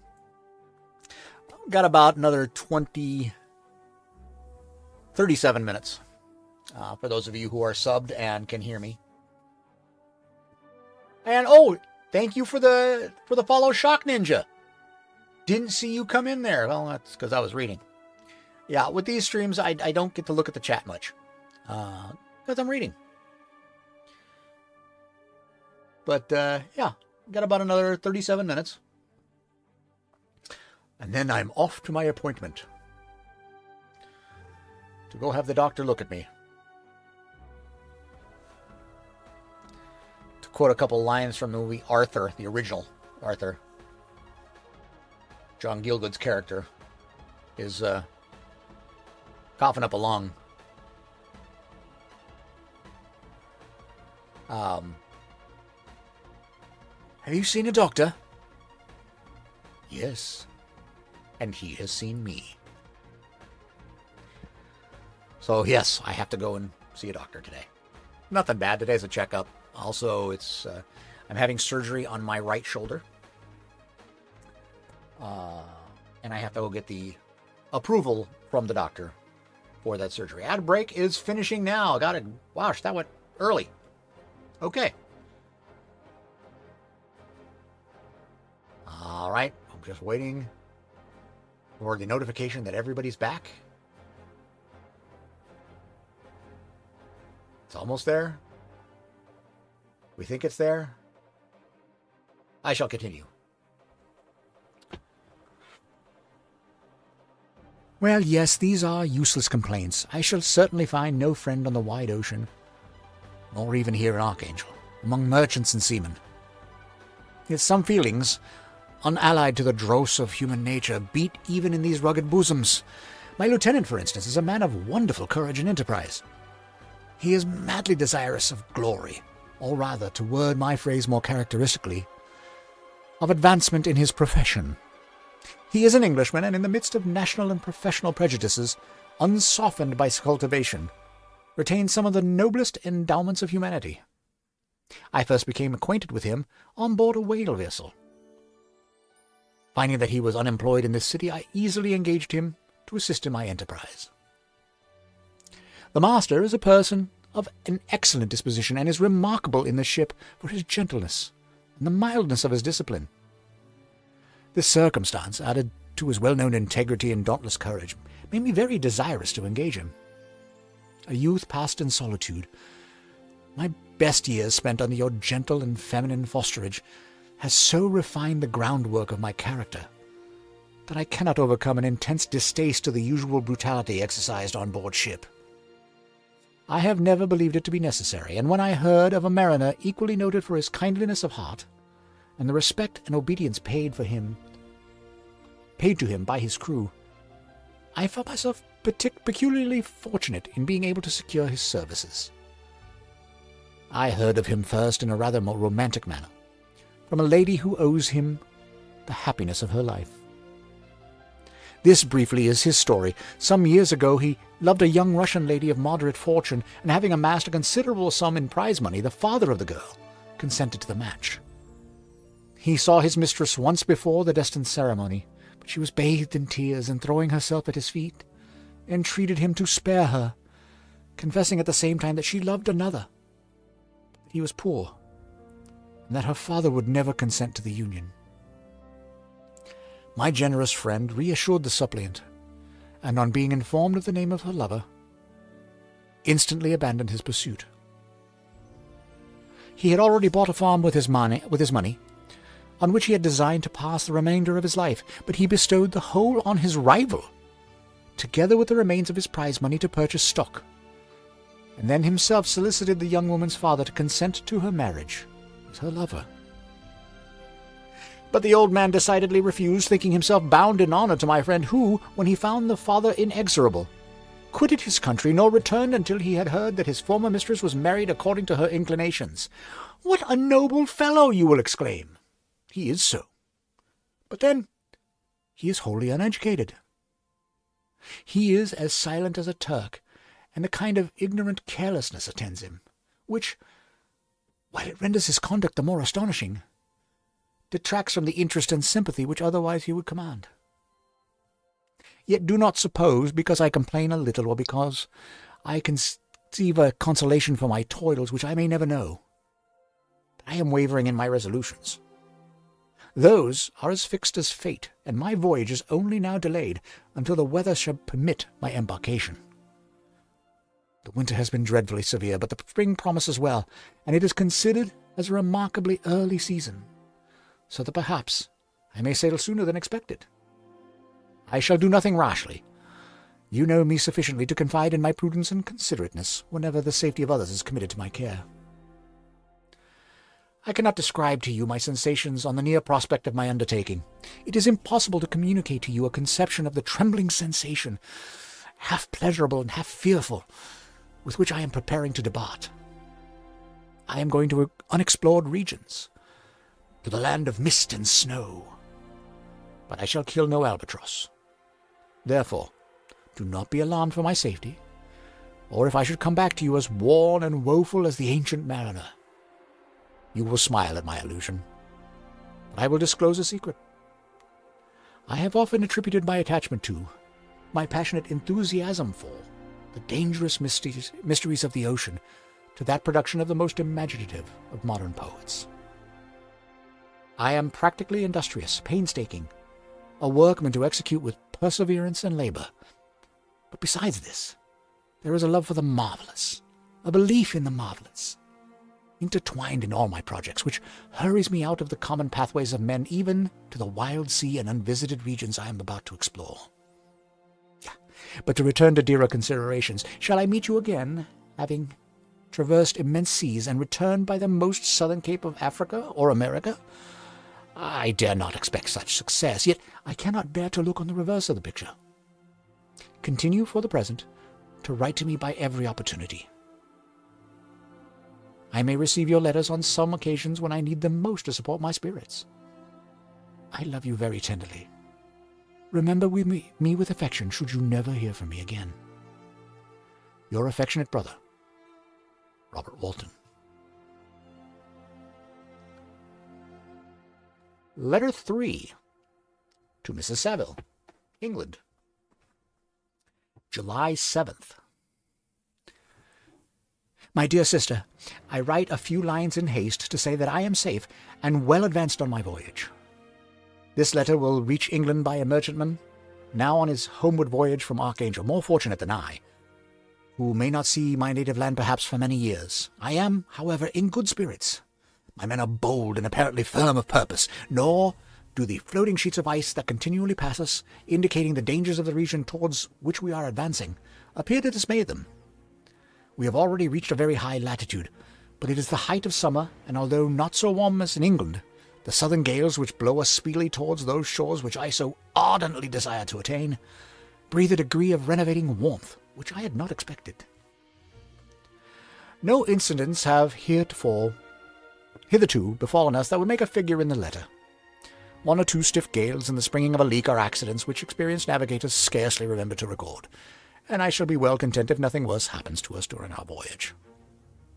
Adieu, dear Margaret. Be assured that for my own sake, as well as yours, I will not rashly encounter danger. I will be cool, persevering, and prudent. But success shall crown my endeavours. Or not. Thus far I have gone, tracing a secure way over the pathless seas, the very stars themselves being witnesses and testimonies of my triumph. Why not still proceed over the untamed yet obedient element? What can stop the determined heart and resolved will of man? My swelling heart involuntarily pours itself out thus. But I must finish. Heaven bless my beloved sister, R.W. Letter 4. To Mrs. Saville, England, August 5th. So strange an accident has happened to us that I cannot forbear recording it, although it is very probable that you will see me before these papers can come into your possession. Last Monday, July 31st, we were nearly surrounded by ice which closed in the ship on all sides, scarcely leaving her the sea room in which she floated. Our situation was somewhat dangerous, especially as we were compassed round by a very thick fog. We accordingly lay to, hoping that some change would take place in the atmosphere and weather. About 2 o'clock, the mist cleared away, and we beheld, stretched out in every direction, vast and irregular plains of ice, which seemed to have no end. Some of my comrades groaned, and my own mind began to grow watchful with anxious thoughts, when a strange sight suddenly attracted our attention and diverted our solicitude from our own situation. We perceived a low carriage, fixed on a sledge and drawn by dogs, pass on towards the north at the distance of half a mile. A being which had the shape of a man, but apparently of gigantic stature, sat in the sledge and guided the dogs. We watched the rapid progress of the traveller with our telescopes until he was lost among the distant inequalities of the ice. This appearance excited our unqualified wonder. We were, as we believed, many hundreds miles from land, but this apparition seemed to denote that it was not, in reality, so distant as we had supposed. Shut in, however, by ice, it was impossible to follow his track, which we had observed with the greatest attention. About 2 hours after this occurrence, we heard the ground sea. Before night, the ice broke and freed our ship.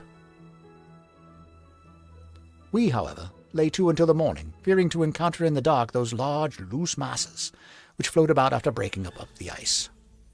I profited of this time to rest for a few hours. In the morning, however, as soon as it was light, I went upon deck and found all the sailors busy on one side of the vessel, apparently talking to someone in the sea. It was, in fact, a sledge like that we had seen before, which had drifted towards us in the night on a large fragment of ice. Only one dog remained alive, but there was a human being within it, whom the sailors were persuading to enter the vessel. He was not, as the other travellers seemed to be, a savage inhabitant of some undiscovered island, but a European. When I appeared on deck, the master said,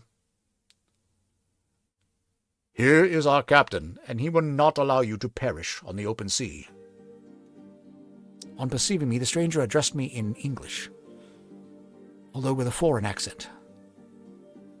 "Before I come on board your vessel," said he, "will you have the kindness to inform me whither you are bound?" You may conceive my astonishment on hearing such a question addressed to me from a man on the brink of destruction, and to whom I should have supposed that my vessel would have been a resource which he would not have exchanged for the most precious wealth the earth can afford. I replied, however, that we were on a voyage of discovery towards the Northern Pole. Upon hearing this, he appeared satisfied and consented to come on board. Good God, Margaret! If you had seen the man who thus capitulated for his safety, your surprise would have been boundless. His limbs were nearly frozen, and his body dreadfully emaciated by fatigue and suffering. I never saw a man in so wretched a condition. We attempted to carry him into the cabin, but as soon as he had quitted the fresh air, he fainted. We accordingly brought him back to the deck and restored him to animation by rubbing him with brandy and forcing him to swallow a small quantity. As soon as he showed signs of life, we wrapped him up in blankets and placed him near the chimney of the kitchen stove. By slow degrees, he recovered and ate a little soup, which restored him wonderfully. 2 days passed in this manner before he was able to speak, and I often feared that his sufferings had deprived him of understanding. When he had in some measure recovered, I removed him to my own cabin and attended on him as much as my duty would permit. I never saw a more interesting creature. His eyes have generally an expression of wildness, even madness. There are moments when, if anyone performs an act of kindness towards him or does him any the most trifling service, his whole countenance is lighted up, as it were, with a beam of benevolence and sweetness that I never saw equaled. But his general melancholy and despairing. Sometimes he gnashes his teeth, as if impatient of the weight of woes that oppresses him. When my guest was a little recovered, I had great trouble to keep off the men, who wished to ask him 1,000 questions, but I would not allow him to be tormented by their idle curiosity. In a state of body and mind whose restoration evidently depended upon entire repose. Once, however, the lieutenant asked why he had come so far upon the ice in so strange a vehicle. His countenance instantly assumed an aspect of the deepest gloom, and he replied, "To seek one who fled from me." "And did the man whom you pursued travel in the same fashion?" "Yes."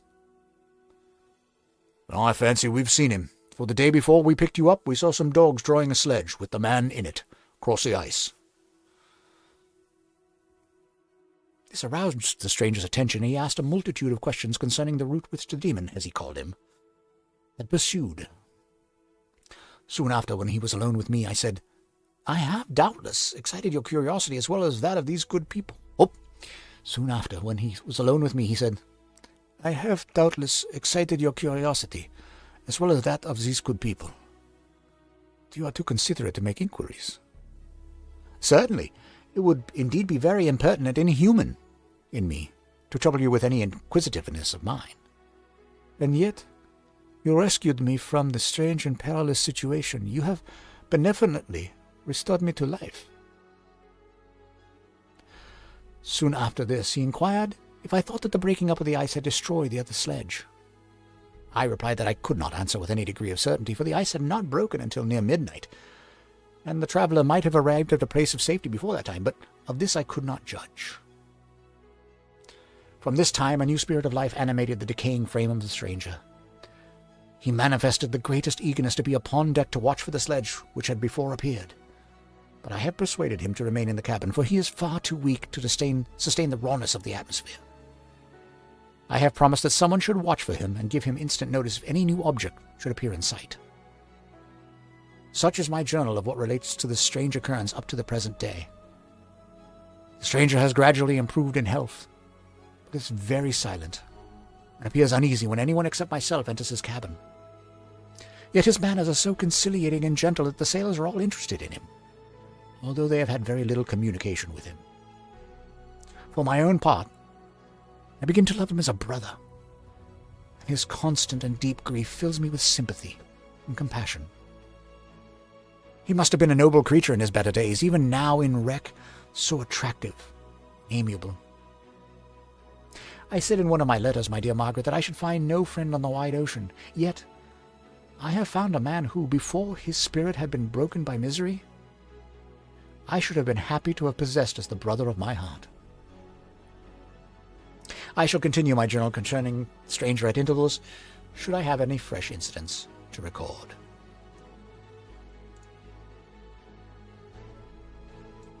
All right, what do we got?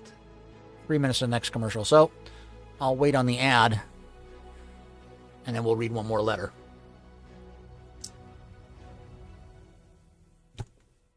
El Torresine, it's okay, you're not talking much. I'm talking. Lots of it. So now, are you getting hints as to where this story is going?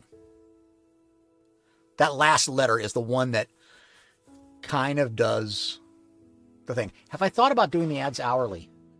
Like the 3-minute ad hourly? I did. I just thought that was long, but I'm not opposed to it. I could set that up.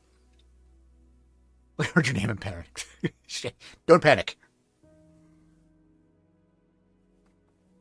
This is a no panic stream. The only drama should be in what I'm reading. Yeah, I thought of it. Long but not as often then. Yeah, maybe I'll switch that for Monday. See how that goes. And 3 minutes is a good break for me to get a drink, take a bio break, do whatever I need to do. As always, Stretch, that's why you're my mod. You make good suggestions.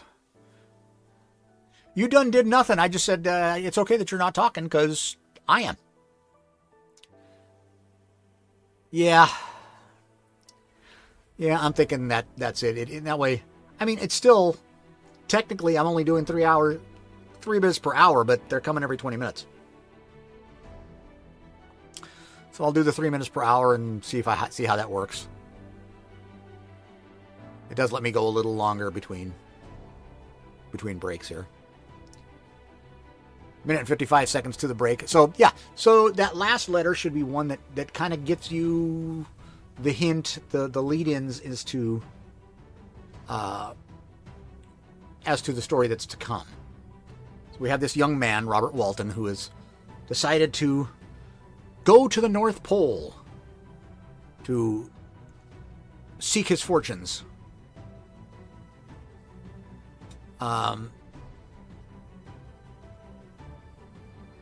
Yeah, Altorazine, it's nowadays it's a necessary evil. So Robert has gone off to seek his fortunes to the North Pole, and these letters are letters to his sister, telling of what he has seen and experienced on this voyage. And one day they're stuck out on the ice because the ice is closed in around them. There's the ad. And they see a large figure on a dog sled. And then 2 hours later, they find another individual on a dog sled, although his is in much worse shape. And he is in much worse shape, and they've taken him aboard. And he says that he is chasing that large figure. So you can get an idea of what's going on here. I will read, I think I have time to read one, maybe two more letters. These letters do lead into the main story. So, patience, dear listeners. All will be revealed.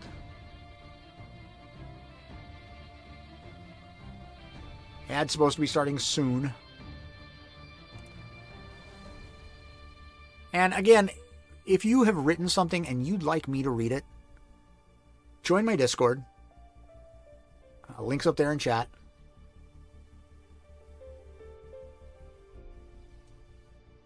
Join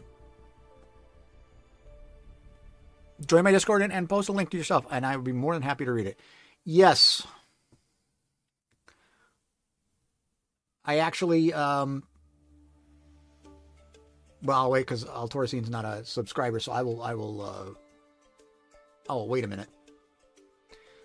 At least until the break is over. But yeah, I actually did a read of Dracula. You can actually find it on my YouTube. Let me see if I can...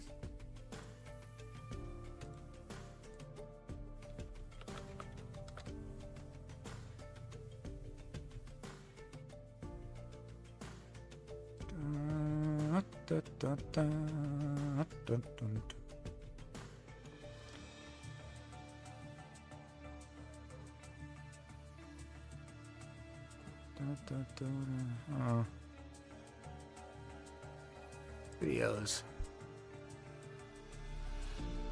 Let me see if I can find it here.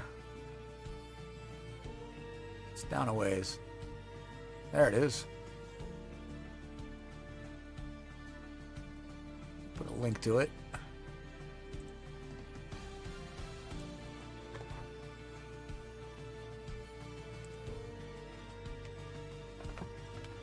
New D&D monster, yes.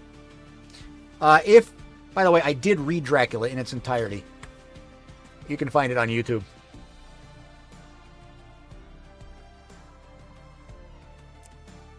Yep.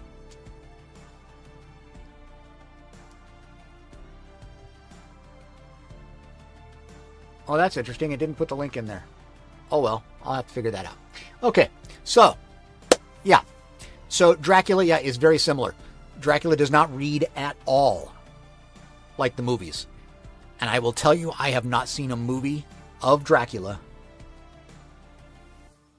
that, to me, really engenders what it reads. All right. I have time, I think, for at least one more letter, so we will continue. August 13th. My affection for my guest increases every day. He excites at once my admiration and my pity to an astonishing degree.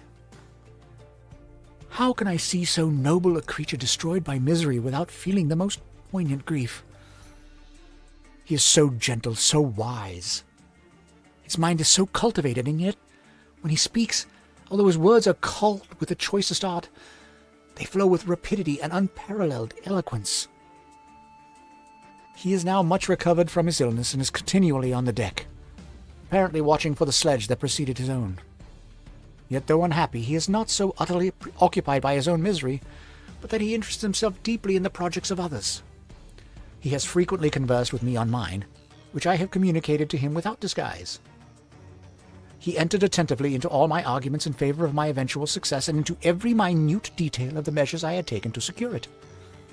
I was easily led by the sympathy which he evinced to use the language of my heart, to give utterance to the burning ardor of my soul, and to say, with all the fervor that warmed me, how gladly I would sacrifice my fortune, my existence, my every hope to the furtherance of my enterprise.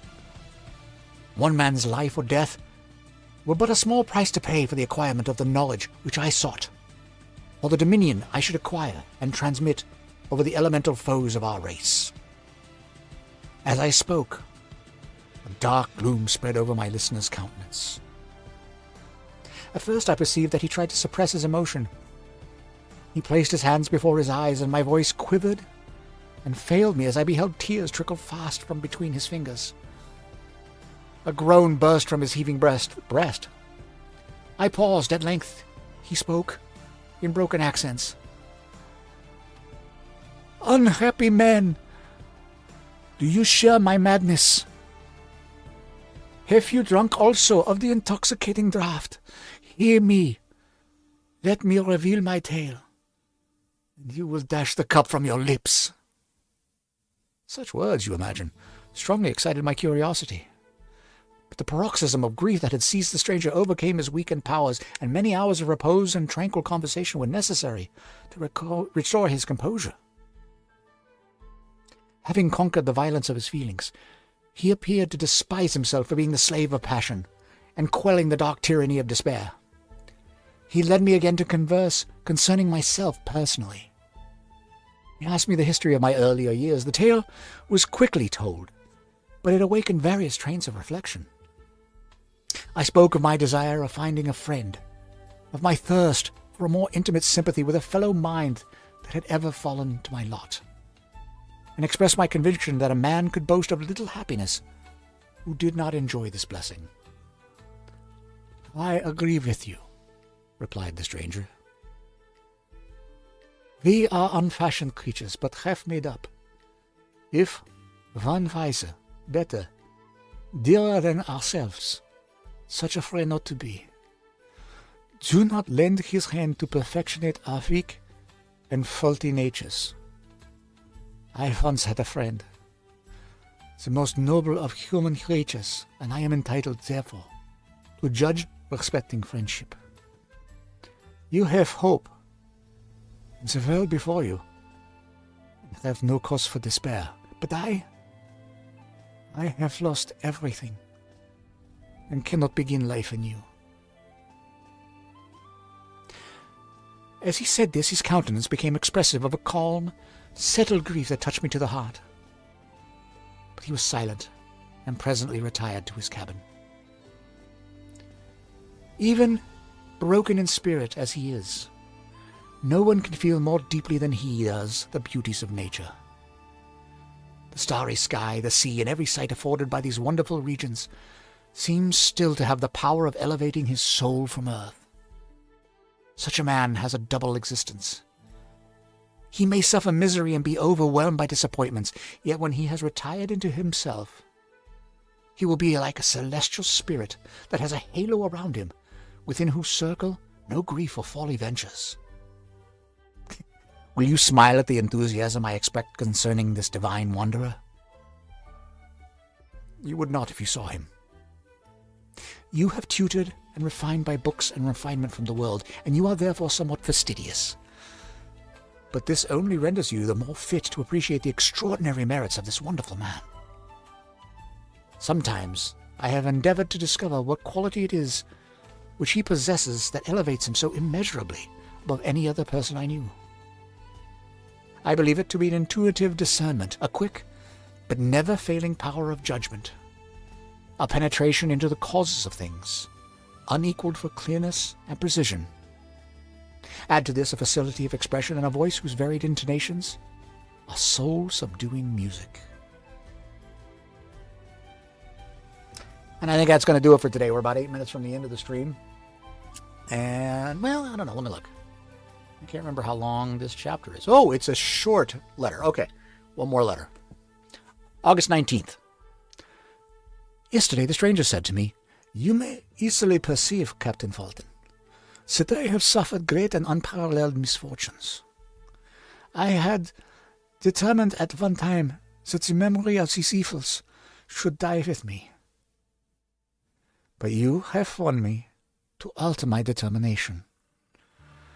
You seek for knowledge and wisdom, as I once did, and I ardently hope that the gratification of your wishes may not be a serpent to sting you, as mine has been. I do not know that the relations of my disasters will be useful to you, yet, when I reflect that you are pursuing the same course, exposing yourself to the same dangers which have rendered me what I am, I imagine that you may deduce an apt moral from my tale, one that may direct you if you succeed in your undertaking and console you in case of failure. Prepare to hear of occurrences which are usually deemed marvelous.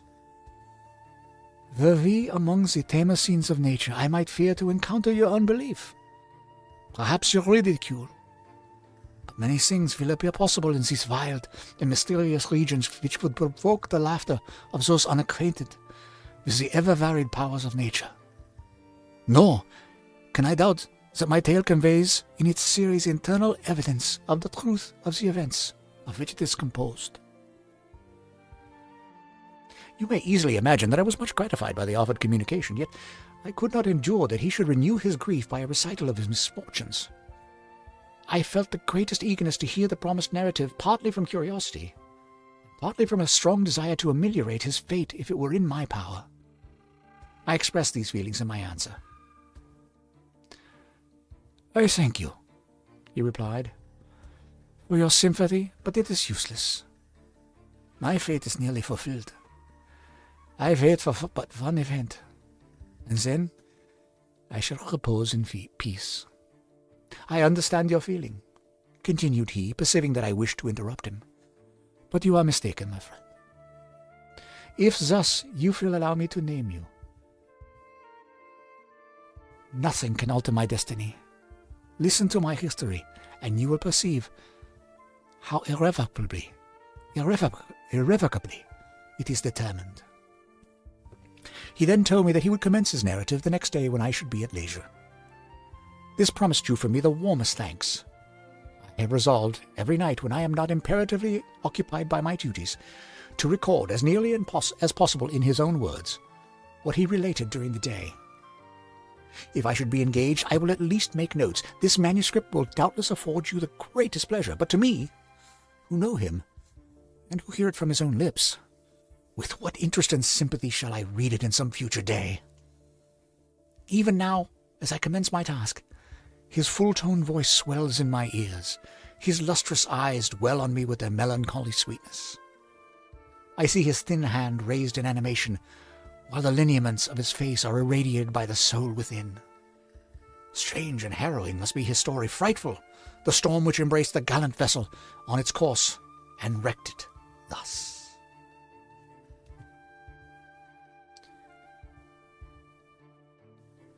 And the story in earnest begins with Chapter 1, which I'll delve into next week. Sorry, gang. We're out of time. 3 minutes to go. Do we have any suggestions for a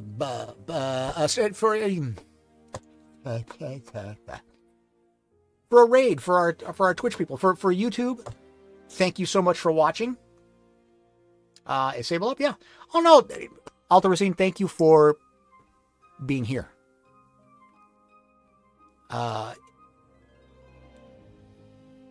Thank you for listening to me. Thank you for sitting through ads, which we'll fix, hopefully. Yeah. Give me a couple options. I don't know if Sable is still up or not. Okay, I can raid into Sable. Sable has raided into me multiple times lately, so I can raid into Sable. For anybody who had been watching on YouTube, thanks for watching. I will be back next week at the usual time, which is 2 p.m. Pacific. So about the time that we're ending today, that's what time we start next week.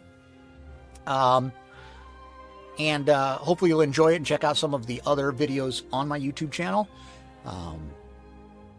There are past reads, including my full read of Dracula. So hopefully you'll enjoy that. So I will say